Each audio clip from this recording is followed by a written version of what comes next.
कायद्याने दोन व्यक्तींना वेगळे केलं, कागदावर सह्या झाल्या आणि संसार संपला. पण कोणी विचार केलाय का? घटस्फोट पती पत्नीचा होतो की त्यांच्या रक्तमासाच्या गोळ्याचा? मुलांची स्वप्न आणि त्यांच्या निरागस बालपण जेव्हा अर्ध्यावर खोडलं जातं तेव्हा त्याला जबाबदार कोण? आई. बाबा उद्या तरी घरी येतील ना? मी आता हट्ट नाही करणार ग.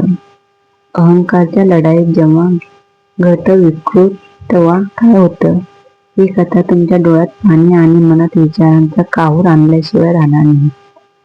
घटस्फोट हा शब्द उच्चारायला जेवढा सोपा वाटतो त्याहीपेक्षा जास्त वेदनादायी असतो जेव्हा तो प्रत्यक्षात घडतो. लोक म्हणतात दोन व्यक्ती वेगळ्या झाल्या, पण खरं तर तिथे एक अख्खं जग कोलमडलेलं असते. ही गोष्ट आहे समीर आणि अनिताची आणि त्यांच्या मधल्या त्या कोवळ्या जीवाच्या परीच्या स्वप्नांची. समीर आणि अनिताने जेव्हा संसाराला सुरुवात केली तेव्हा डोळ्यात हजारो स्वप्न होते. तासनतास घराच्या पडद्याच्या रंगापासून ते परीच्या पर्यंतच्या गप्पा चालायच्या. दोघेही एकमेकांसाठी झटत होते. एकाने प्रेम केलं की दुसरा काळजी करायचा आणि यातूनच विश्वासाचा एक घट्ट विणलेला गोप तयार झाला होता. पण काळ बदलला. कामाचा ताण आणि अपेक्षेचं ओझं वाढलं. हळूहळू संवादाची जागा वादाने घेतली. तू माझ्यासाठी काय केलंस? इथून सुरू झालेला प्रवास मला तुझ्यासोबत राहायचंच नाहीये पर्यंत पोचला. दोघांनाही वाटले की वेगळं होणं हाच एकमेव मार्ग आहे. पण ते विसरले होते की ते फक्त पती पत्नी नव्हते, ते कुणाचे तरी आई बाबा होते. अनिता रडत, समीर, आजपासून आपण मोकळे झालो. तू तुझं बघ, मी माझं बघते. समीर, ठीक आहे. परीची जबाबदारी आपण वाटून घेऊ. घटस्फोट झाला, ताटातूट झाली. कशाची? स्वप्नाची, संसाराची की त्या चिमुरड्या हक्काच्या घराची? कोर्टाच्या निर्णयानुसार परी 15 दिवस आईकडे आणि 15 दिवस बाबाकडे राहणार होती. पण कोणी तिला विचारलं नाही, बाळा तुला काय हवंय? आईच्या घरी गेल्यावर तिला बाबांच्या रात्रीच्या गोष्टीची आठवण यायची आणि बाबाकडे गेल्यावर आईच्या हाताच्या घासाची. आईची माया बाबा देऊ शकत नव्हते आणि बाबांची सुरक्षा आई पूर्ण करू शकत नव्हती. पवित्र बालपण शाळेच्या बॅगेसारखं या घराकडून त्या घराकडे प्रवास करू लागला. लोक म्हणतात मुलं काळानुसार समजदार होतात, पण ही समजदारी वयांच्या अधिक त्यांच्यावर लादली जाते. परी आता खेळणी मागत नव्हती, ती आता हट्ट करत नव्हती, तिचे डोळे आता रडत नव्हते, तर ते रिकामी झाले होते. पती पत्नी भिन्न होऊन आपल्या करिअरमध्ये पुन्हा भरारी घेऊ शकतात, पण त्या मुलांच्या मनात जे कायमचे ओरखडा उमटतो तो कोणत्याही यशाने भरून निघत नाही. मित्रांनो, नाती ही काचेसारखी असतात. एकदा तडा गेली की ती जोडता येतात, पण खुणा कायम राहतात.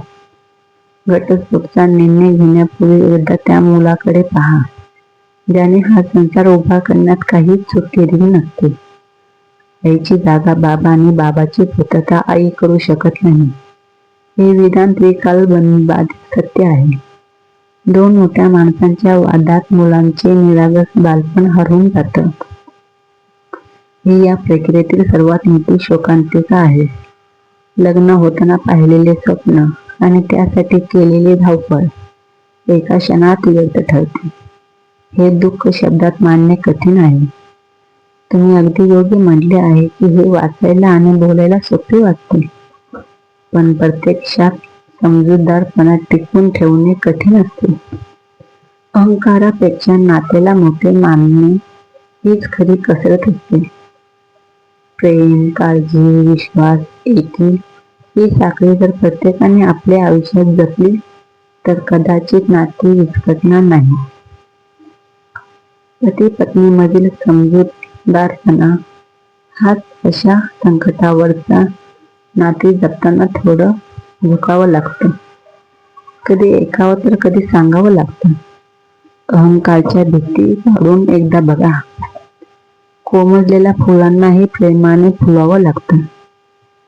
पती पत्नी विभिन्न होऊन आपल्या आयुष्याची धावपळ करू शकतात, पण मुलाचे जे नुकसान होते ते कधीही भरून निघत नाही. मुलांच्या चेहऱ्यावरील ते निरागस हास्य कुठेतरी हरवून जातं.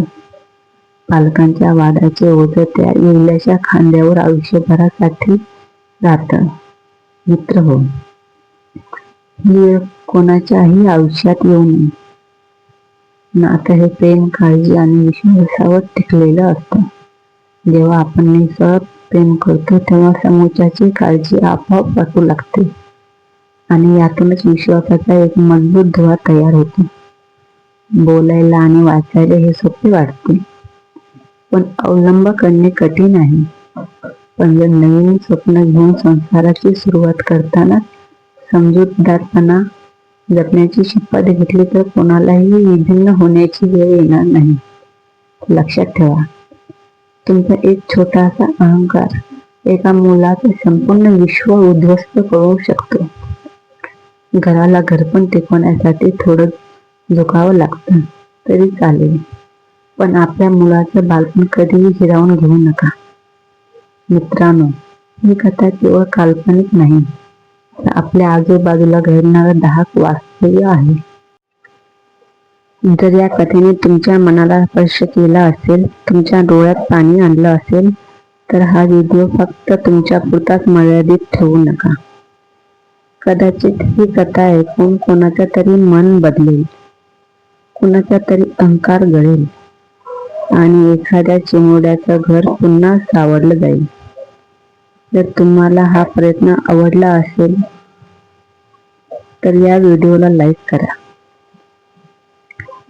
आपल्या मित्र-मैत्रिणींना आणि नातेवाईकांना शेअर करा आणि अशाच हृदयस्पर्शी कथेसाठी आपल्या चॅनलला सबस्क्राईब करायला विसरू नका. तुमचा एक शेअर एखाद्या तुटणाऱ्या नात्यासाठी आशेचा किरण ठरू शकतो. पुन्हा भेटूया अशाच एका नवीन विषयासह. तोपर्यंत नाती जपा, प्रेम द्या. धन्यवाद.